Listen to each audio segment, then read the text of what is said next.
इस साल लोकसभा चुनाव से पहले धन की कमी का रोना रो रही कांग्रेस ने चुनाव आयोग को बताया है कि इस बार के लोकसभा चुनाव और 4 राज्यों के विधानसभा चुनावों में उसने चुनाव प्रचार पर करीब 585 करोड़ रुपए खर्च किए हैं।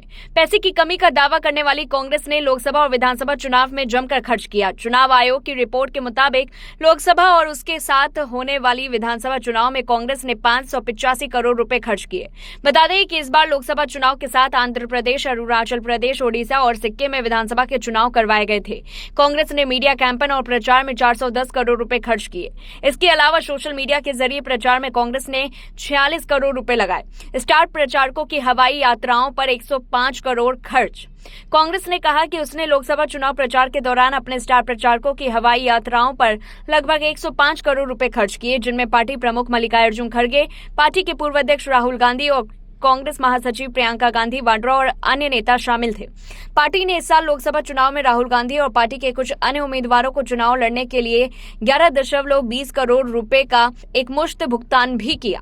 लोकसभा चुनाव प्रचार के दौरान पोस्टर, बैनर, होर्डिंग और अन्य प्रचार सामग्री की छपाई कर कुल 68.62 करोड़ रुपए खर्च किए। लोकसभा चुनाव की घोषणा के समय कांग्रेस के पास विभिन्न जमा राशि के रूप में कुल 170 करोड़ रुपए थे।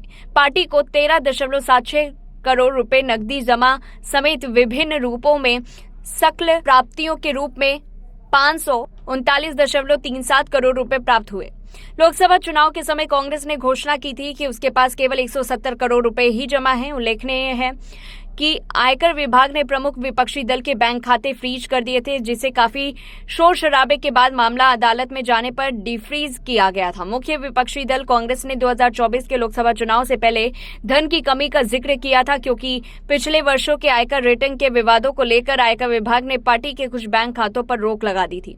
हालांकि दिल्ली हाईकोर्ट ने टैक्स अधिकारियों द्वारा कांग्रेस के खिलाफ 4 साल की अवधि के लिए टैक्स रीअसेसमेंट कार्रवाई शुरू करने को चुनौती देने वाली याचिकाएं खारिज कर दी थी। मामले पर भाजपा नेता शहजाद पूनावाला का बयान सामने आया था। उन्होंने कहा था कि ये पहली बार नहीं है जब उच्च न्यायालय ने कांग्रेस के बेतुके प्रोपोगेंडा को खारिज करने का काम किया। जब कांग्रेस के पास पर्याप्त समय था तब वे उच्च न्यायालय या किसी अधिकारी के पास नहीं गए और अब वे लोग प्रतिशोध चिल्ला रहे हैं। भाजपा नेता ने कहा था कि यदि कांग्रेस के परिवार के अस्तित्व या उनके भ्रष्टाचार पर जनता करारी चोट करती है तो वे इसे लोकतंत्र पर चोट बताते हैं।